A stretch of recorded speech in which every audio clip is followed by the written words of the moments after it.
especialista ens parlarà de la col·lecció de moda en seda de Modelo. 今年嗰啲衫咧就要用特別嗰啲絲線嚟做，因為佢嗰啲價錢咧就平到唔清楚。嗰個地方揾就係喺 Modelo， 你知啦，就喺嗰個 Plaza Catalunya 嗰個地方咧就係因為好多遊客可以去玩，個個都會知道喺邊度嘅，好多巴甲啦。 Seda a preus increïbles. A Modelo, la Rambla Plaça Catalunya.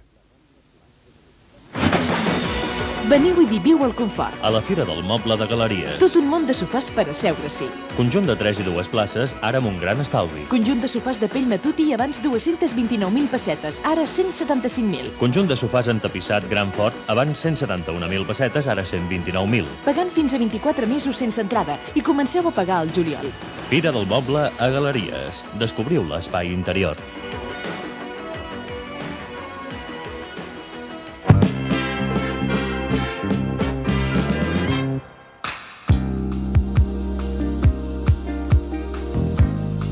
Hem fet referència al principi del programa de la importància que l'època victoriana donava a la disciplina i sense anar tan lluny, quedant-nos més aquí, més a la vora, a nivell històric i geogràfic fins i tot, hi ha una altra paraula que és molt important a l'hora de parlar de totes aquestes coses i és el respecte. El respecte que els pares exigeixen als fills. Sí, el que passa és això, no?, que i acceptaran tranquil·lament que el fill li falti el respecte de vegades, sobretot quan són petits, perquè els pares madurs saben que si passa això, que el nen petit els falta el respecte, és per la immaduresa del nano. I aquest és un defecte que el temps i l'experiència acaben corregint sempre, no? Passa que precisament pares molt immadurs i sobretot pares molt insegurs els falta aquesta convicció, no? I llavors l'exigeixen el respecte. Però és que cabalment, quan un fill no respecta els seus pares, és la correspondència del poc respecte amb què aquests pares han tractat aquest fill i llavors simplement passa que se'ls hi retorna. Hi ha una cosa important, i és que quan un pare o mare, és igual, no? Quan uns pares exigeixen, sempre el que s'exigeix sempre és tornat de mala gana. Sempre. Però sempre. Sigui el que sigui la demanda, sigui quina sigui. No, i si no, tots pensem una mica, quan alguna vegada és igual, en el lloc que sigui, en la situació que sigui, ens han exigit alguna cosa. Molt bé, és allò, si ho haig de fer, si us plou per força, no? Però sempre es fa de mala gana. I llavors, què passa? Normalment el fill de pares insegurs acaba també ell sent insegur. Un moralista del segle passat, ja deia en Joubert, deia els nens necessiten models més que no pas crítics. Però aquest domini, aquesta disciplina, tot això, clar, aquí s'ha parlat dels adolescents, dels joves, estem parlant dels nens petits. Hi ha un moment per començar o això hauria de ser des de sempre, que el tracte fos aquest als nadons? No. El nen petit no pot aprendre a dominar-se abans d'arribar a la maduresa suficient per comprendre el per què és necessari i avantatjós dominar-se. El càstig pot ensenyar, això sí, a obeir l'autoritat, però no ensenya l'autodomini, que és el que ens fa respectar-nos a nosaltres mateixos. És molt alliçonador la manera d'ensenyar diferent, per exemple, com a contrast dels pares japonesos i els occidentals. És a dir, els pares japonesos sempre ensenyen l'autodomini per al raonament. Els pares occidentals ensenyen el control, això sí, molt de control, basat en les ordres. Es va fer un estudi molt interessant als Estats Units de per què estaven allà preocupats. Els escolars japonesos avantatjaven els americans. Es va comparar el material pedagògic i això no va donar cap pista. Però quan es va estudiar el tipus de control dels pares, se'n van adonar que allà radicava la causa del rendiment escolar. I ho explicaré amb un exemple molt curtet perquè es vegi aviat. Per exemple, una mare va amb un nano al supermercat, un nano de 4 o 5 anys, no? I el nano doncs, comença a córrer per allà, toca coses, etc. Què fa la mare occidental? La mare occidental, bueno, empipada, estigues quiet, això quan no li fa uns bons crits, no et comportis d'aquesta manera, és a dir, crida, renya i es crispa. Què fa una mare japonesa? Mai no li diu al nen el que ha de fer. En lloc d'això li preguntarà al seu fill: I a més li dirà baixet, no perquè se n'enteri ningú, perquè hi ha moltes mares d'aquelles que inclús van predicar, no, fixis el que m'ha fet la nena, o fixis el que m'ha fet el nen, no? La mare japonesa li dirà a cau d'orella, va, què creus que pensarà el botiguer d'aquest comportament teu? O li dirà, escolta, com creus que això em fa sentir a mi de que ho vagis tocant tot, no? Per exemple, una cosa molt... a l'hora de menjar.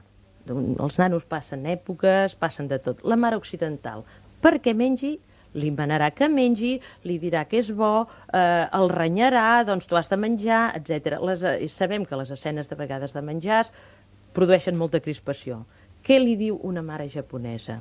Li diu moltes vegades, com creus que se sentirà l'home que va cultivar aquestes verdures perquè tu te les mengessis? O li dirà, com creus que et pots sentir aquesta pastanaga que va créixer perquè tu te la mengessis quan tu no te la vols menjar?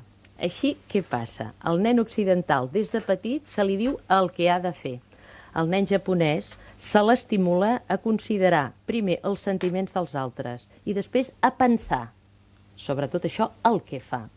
I precisament aquest costum de pensar les coses per compte pròpia és l'avantatge dels nens a l'escola i l'avantatge sobre els americans, perquè això fa que dominin el material de l'ensenyament. És a dir, del nen occidental s'espera que faci el que li manen, del nen japonès que pensi per al seu compte. Catalunya Ràdio.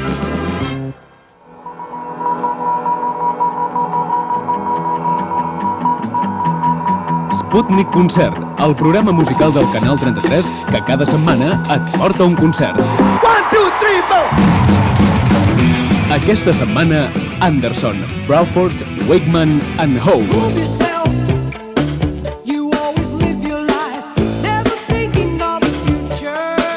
Un viatge pel túnel del temps amb la música dels Yes. Ho podeu veure dimecres, dia 10 d'abril, a 1:15 de la matinada. Sputnik Concert, aquesta setmana, Yes!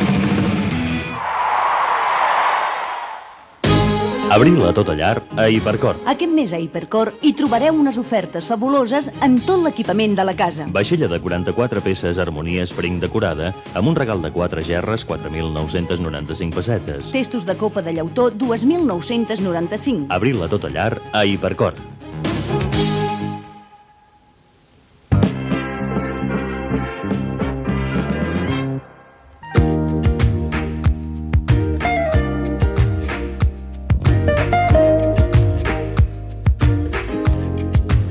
Les línies telefòniques de Catalunya Ràdio no paren de funcionar. A veure, Barcelona, bon dia.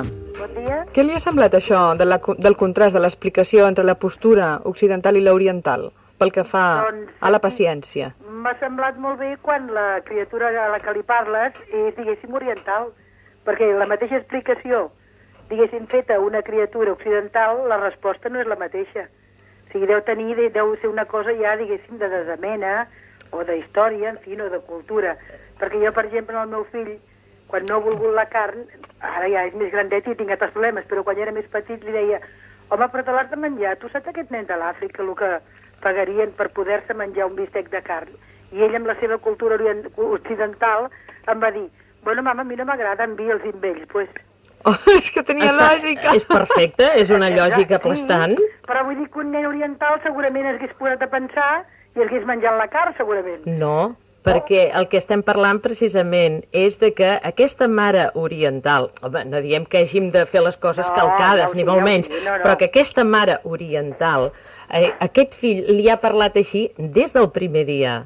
Des del primer dia l'ha ensenyat a raonar, i això no vol dir que el nen sigui obedient com un robot, però sí que això, fet un dia rere l'altre, perquè pensi una cosa, la nostra finalitat en aquest moment no estem parlant de que els nens mengin o no. El menjar un exemple per, doncs, ensenyar als nanos a autodisciplinar-se i a pensar les coses, no? I això no vol dir que aquest nen seu, doncs bé, potser era un nen que no li agrada gaire la carn, escolti'm, no ho sabem, si no li agrada gens perquè l'ha d'obligar... No, però em refereixo que amb això, no sé, deu ser persones, perquè ara mateix vostè diu, o sigui, jo estic d'acord, que segons l'exemple dels pares, doncs ells també responen a l'estudi, a moltes coses. Sempre jo sóc una persona ja gran, i jo estudio encara, vull dir, coses que m'interessen, com art, com anglès, I en canvi ell passa molt d'estudiar i no serà perquè li falti l'exemple, vull dir. Sí, però és que això és una altra cosa. Estem parlant d'aquest autodomini, estem parlant d'agafar uns trets generals, no estem parlant de que perquè a vostè li agradi l'art o una altra cosa, o li agradi estudiar, al seu fill li hagi d'agradar estudiar o li hagi d'agradar l'art. Precisament això que vostè està dient està relacionat amb el que dèiem de respectar els fills, i en aquest sentit respectar-los en la seva individualitat. Molt bé, al seu fill no li agrada això, No li agrada estudiar, per exemple. Bé, però és que no és una obligació que als fills els hi hagi d'agradar estudiar. Precisament, a veure... No, però per exemple, acabar hasta el BU, per exemple, no es tracta d'estudiar una gran carrera, es tracta de seguir un mínim perquè la vida t'ho demana i tu li expliques que ho necessitarà i que el dia de demà anirà a un lloc i quan menys estudis tingui, menys valorat serà.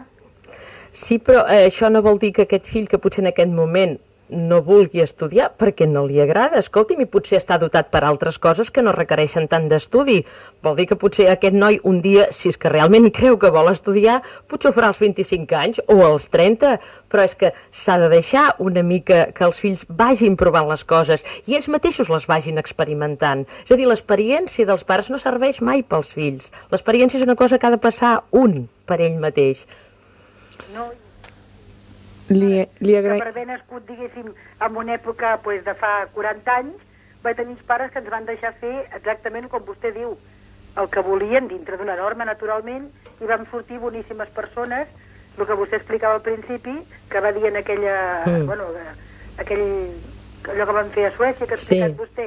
Doncs, si jo pensava, mira, els meus pares a l'any 50 feien exactament el mateix, vull dir, permetre'ns fer moltes coses que molta gent no els hi permetien, com anar d'excursió, com fer intercanvis, per exemple, amb l'estranger, vull dir, les persones confiaven en nosaltres plenament i els hi vam donar un resultat estupendo.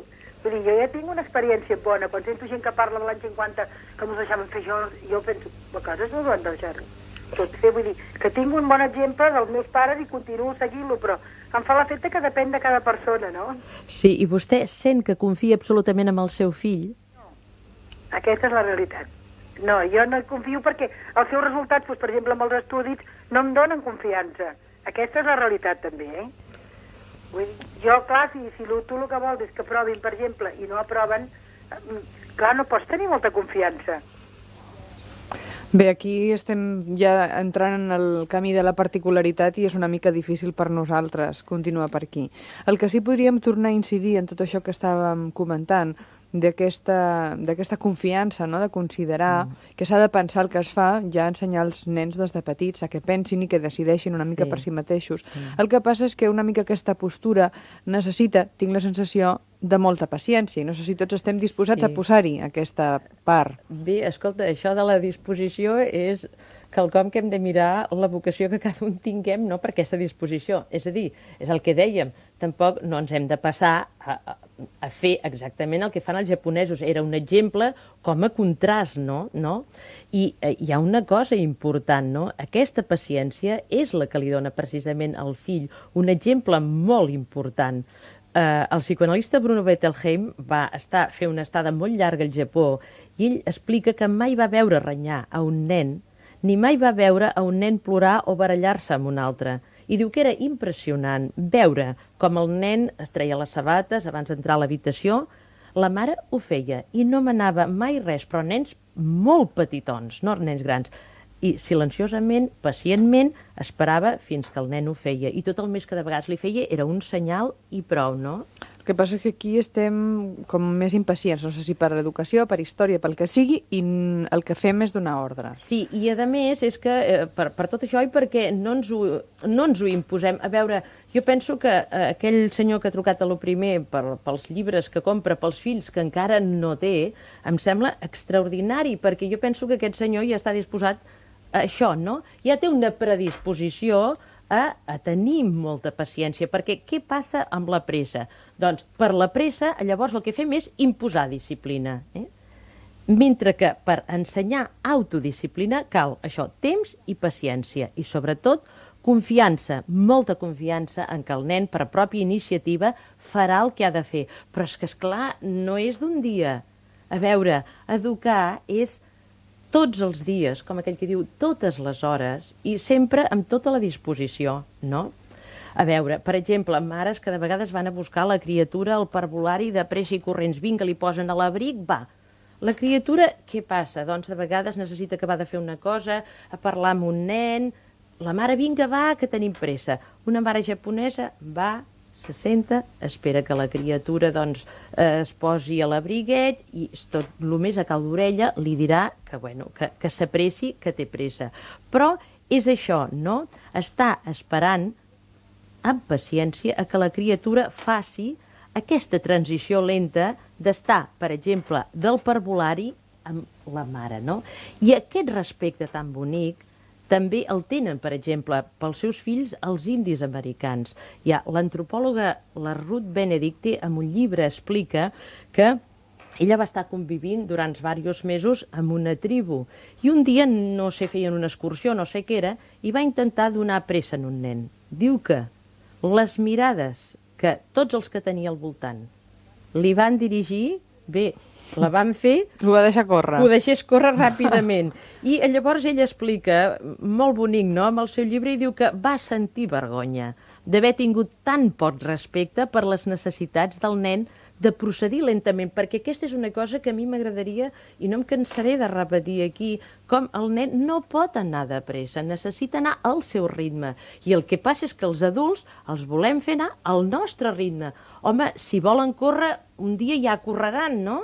Però quan són petits han d'anar al seu ritme, no? Però és que aquí tothom té molta pressa, tots tenim molta pressa. Sí, i per desgràcia l'autodomini no s'aprèn de pressa. Exigeix, torno a repetir, temps i paciència. I els nostres fills, tu mira què passa.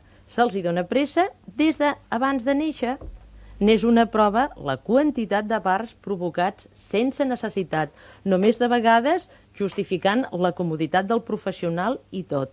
Inclús un estudi fet en una sala de maternitat revelava que el nen que acaba de néixer i la mare doncs, li posen ja al pit, ja li està començant a donar pressa. Vinga, va, desperta't, que has de mamar, va, obre la boca, va, fes un rotet, va, que has de mamar 30 grams de llet. És terrible, Però, no? home, ho deuen fer perquè els nens acabin d'alimentar-se o facin el que han de fer, no? No sé, pregunto.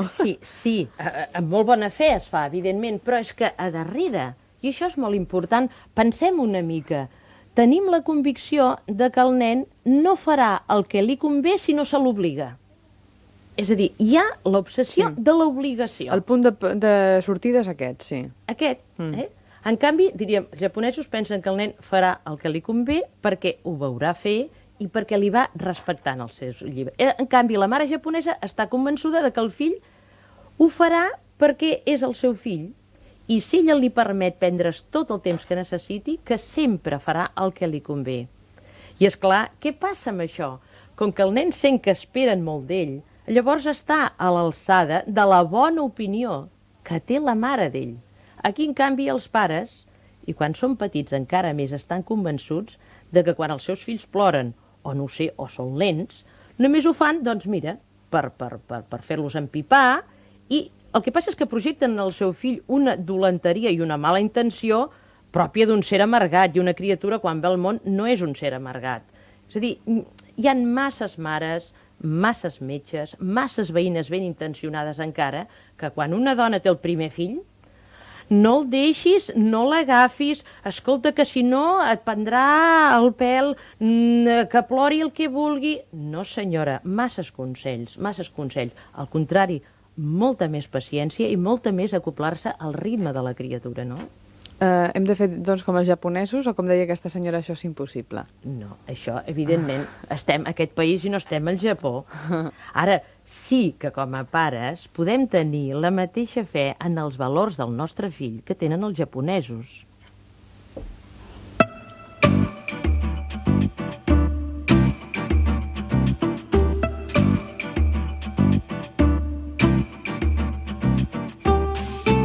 Hem conegut una mica més el que hi ha al darrere d'aquesta paraula, de la disciplina, i sobretot hem descobert que més que la disciplina el que és important és l'autodisciplina. A mi m'agradaria que en aquests últims moments l'Emília Rosa ens recordés que el nom d'aquesta professional que ha escrit aquests llibres que el pare d'Igualada demanava i que poden servir per a altres persones que tinguin interès. Sí, el nom és Françoise Dolto i el llibre és, no està traduït al català, però sí en castellà, és La causa de los niños. I n'hi ha un altre que es diu La causa de los adolescentes.